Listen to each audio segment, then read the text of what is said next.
These are all of my summer crochet projects. Have you ever thought that crochet as an activity was just for the colder months, or that crochet garments were only for when it was cold outside? Well, think again. Today I'm going to be sharing all of my creations from this past summer that were crocheted and are made to be worn in the summertime. We're talking granny square short, an open weave cotton tank top, and even a polo shirt that looks like it just walked off the runways at Fashion Week. The only catch is I didn't follow any patterns. Instead, I'll take you on a journey through my creative process, from inspiration to material choice, why I did what I did, and any learnings so that you can apply them to your future creations.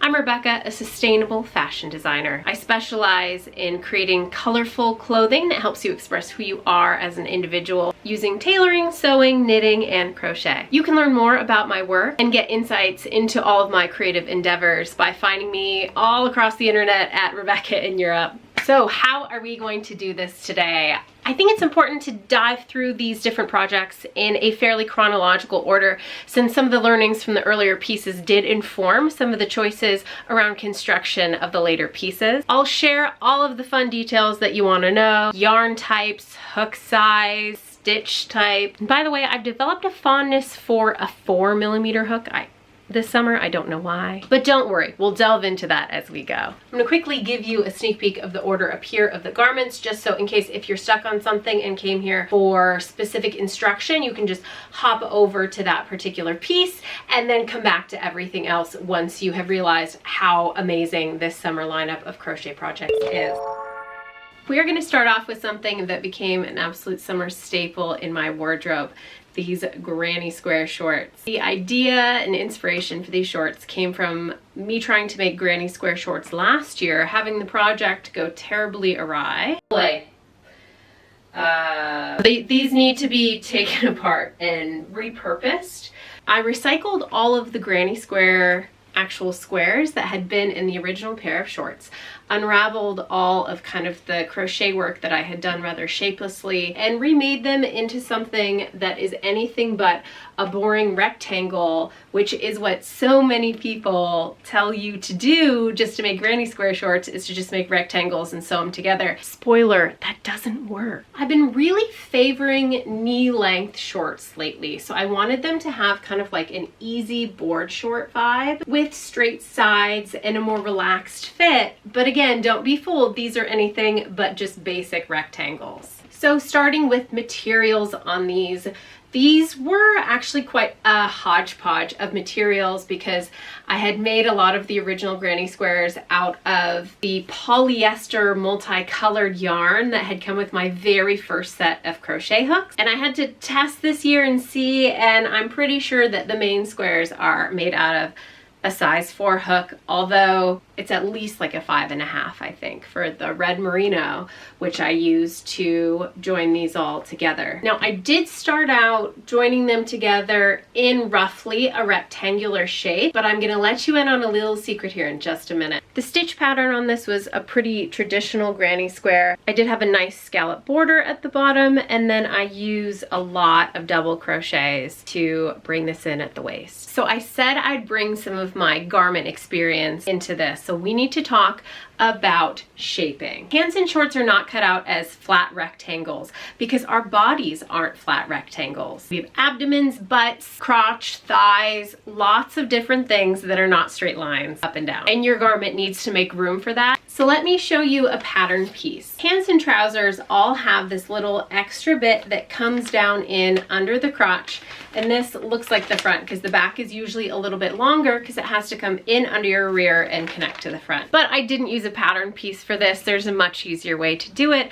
I just laid my rectangles on top of one of my favorite pairs of shorts, first on the front, and then did some extra double crochets right here. As you can see, that looks really similar to what we were just looking at. And then also just a little bit more on the back piece to give my bum some more room. And then when you stitch it together, you have this really nice shaping under here that will fit you really well. And if you use something you already have as kind of that guide, you're going to have something that fits really nicely. Another important lesson from these shorts is I needed to decrease massively from kind of the width that was here to the waistband. I could have been a little bit smarter and probably started with some smaller granny squares, but we already were where we were. And in that case, I needed to do a lot of decreases. Now, unfortunately, when you decrease using crochet, you end up with a lot of holes. It's just not a very tight decrease. You're trying to have a strong waistband that can kind of encourage it to stretch out a little bit more. So I did just cheat and sew in a piece of elastic in here using a sewing machine. And I also used a sewing machine to just sew on the pockets because yarn actually takes sewing machine stitches really well. So you can just kind of sew through, and that was really quick and easy. So highly recommend. They were colorful, they had pockets. I've worn them so many times. They're nice and breezy. One of my favorite things I've crocheted in a really long time. Next up, I've got an honorable mention in the summer category since these were technically finished in May. They made their street style debut in August at Copenhagen Fashion Week, and with the material choice, I think they're something that fits very much with our continuation of summer project pieces. So the pieces are these bicep length fingerless crochet gloves and an embellished detached hood. These were originally designed as part of a Met Gala inspired look, paying homage to Karl Lagerfeld, and I have a full video on that if you'd like to check it out. The construction on these is really interesting, so I wanted to make sure I got a chance to share that with you. The hood was inspired by some fabulous beanies that were embellished with plastic flowers in Chanel couture runway shows, and in my case I used silk organza flowers that I handmade and attached to this crocheted piece. And then the gloves, of course, I think the fingerless element is fairly self-explanatory, but I wanted to create an illusion of them looking like they were kind of floating and not attached anywhere, which they are not. From a material choice, both pieces were actually crafted from more than one skein, but technically the same skein of this fabulous cotton from a tiny producer called Juniper Moon Farm. And it is some of the softest cotton I have ever felt. The skeins actually start out in this fabulous dark red and then ombre into this just radiant blue at the bottom, very much like a sunrise in the morning, and I absolutely adored that. Fundamentally, both pieces are just granny squares stitched together with some border stitches to allow for some joining and some shaping. And then both of the gloves actually have some boning that's woven in here to give that structure and allow for the illusion of the floating sleeve. And fun fact for anyone who's looking for a really easy fingerless glove pattern, you can just take 2 granny squares, sew them together, but leave a hole for your thumb, do a few double crochets around, and there you go. Super easy, fabulous fingerless gloves pattern. Cruising through our summer crochet projects, I wanted to take a moment to mention this amazing sweater. There is a dedicated video that explores the wild journey of figuring out how to make this out of macrame cord, what it takes to create a fisherman style sweater with a batwing sleeve. And this piece has affectionately earned the nickname in my wardrobe as my weighted blanket sweater because of the weight, but it's a really fabulous piece. But if you want to know more about it, there's another video. Jumping into the next piece, when we talk about runway ready fashion, this top / you can turn around its little jacket is definitely it. The inspiration came from experimental design class that I did. Materials, I opted for a spaghetti yarn, which if you're familiar with it is this amazing yarn that is actually made from recycled materials. Due to the recycled nature of spaghetti yarn, it's a bit unpredictable when it comes to tension, but that's half the fun, right? On this project, I used a size 6 hook, which created a pretty stretchy, tight fabric. A 6 would probably be a little bit small for the weight of this particular yarn. And now for my favorite extra nerdy part of this, the technique that was used. Fun math tidbit. If you increase your stitch at an increasing rate, you end up getting a circle. If you increase your stitch at a fixed rate, you end up getting a hyperbolic curve, which means it's increasing exponentially in both directions at the same time, or in very basic terms, you get a ruffle. So I was using hyperbolic crochet on this particular project, and I ended up actually increasing too quickly in the bust area and creating this kind of like faux booby shape, which I'm not mad about at all, but it just wasn't really what I was going for. So I ended up unraveling it, doing it again. And isn't that one of the reasons we love crochet? Because we can kind of experiment, play around, try, see what works, see what doesn't. And despite the weight, the shape is actually really great for just if you want something fabulous to add to an outfit without necessarily increasing your warmth or anything like that. So definitely a good piece for the summer. Now let's shift our focus to this fabulous cotton reversible tank top. If you follow me on social media, you may know that I refer to this as my pattern test fail tank top. And you may be wondering, why the fail? That looks pretty cute. Well, let's talk about the inspiration. So it all began with this vintage crochet projects book that I had been carrying around and trying different patterns from for a long time. The real spark ignited when we were in a local yarn shop and I found all of this fabulous cotton and decided that I wanted to make one of these sweaters that, yes, is meant for children. So I decided the right thing to do was to test out the pattern, get familiar with it, and see how difficult it would be to scale up that particular pattern to an adult size. And I started following the pattern in just this cream colorway, and before I knew it, I had a nice rectangular large swatch, and I was like, what can I turn this into? So first, it just became this tank top with some gorgeous holes in it so that you could see through, and it was really lovely and seemed like a good summer piece. Now in the pattern book, they have you weave through different colored crocheted, let's say tubes, if you will. Not quite a tube, but like pieces in different colors.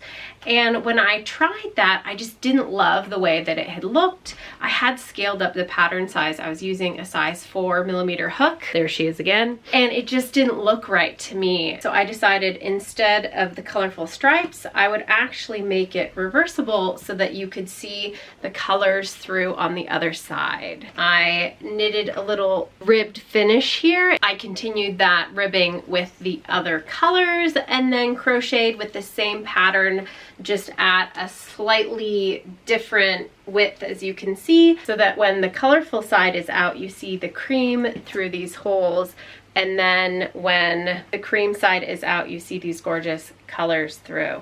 I wouldn't say this is my favorite project I've ever made, but I do love a cotton crochet tank top in the summer, and I know this has already been worn a ton and it's going to continue to.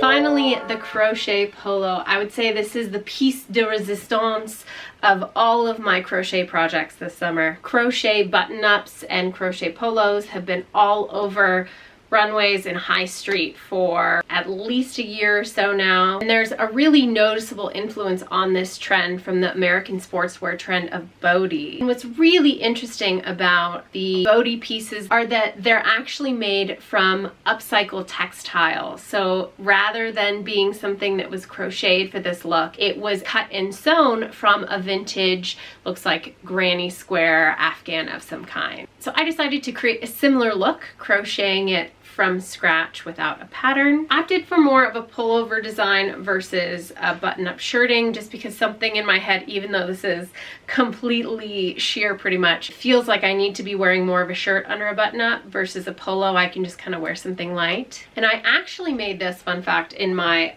husband's size because I love oversized pieces, and I thought that way we could actually share it, but of course he hasn't worn it yet, so remains to be seen. I have worn it a ton. Into the construction process. So I wanted something that had a really nice open weave to it, since this looks like it's ready for a vacation, that type of piece. But I didn't want a traditional granny square, so instead I found this fabulous stitch that's called a drunken granny, which I love because it still provides that great open weave look to it without being as traditional of a granny. I crocheted the pieces like they were flat pattern pieces. I started with the back, then did the front, and then did the sleeves in a dolman shape, which means it just extends from the center of the collar all the way down under the arm. However, a slight hiccup did arise when I went to join everything together with the collar, because I had kind of overestimated what that diameter needed to be and ended up with a neckline that was actually too wide. I also knew that structural integrity when it comes to a collar is really important. So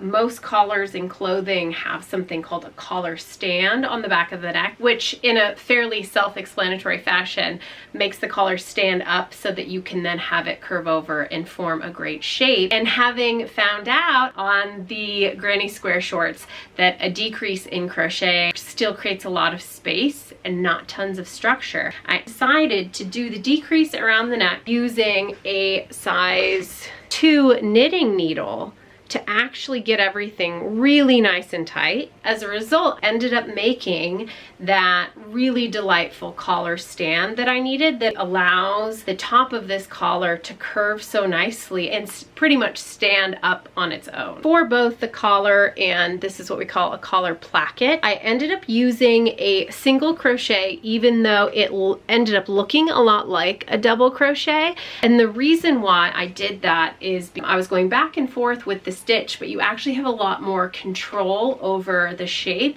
and it creates a slightly tighter weave. So again, there was more structure to that collar and that placket as I was doing it. And despite a little bit of trial and error, I could not be more delighted with this piece. Felt really full circle to start out the summer with a pair of what would be traditionally cut and sewn shorts and end with what would be a traditionally cut and sewn shirt, and have both be made entirely out of crochet. As we wrap up this journey through all of my summer crochet creations, I would love to hear from you. Which was your favorite piece? And maybe you even have a summer crochet project to share. Let's keep this chat going in the comments below. And if you enjoyed all of these colorful, creative crochet projects, that's a mouthful, and want to see more, don't forget to hit that subscribe button. Thanks for joining me today. Till next time, happy crocheting.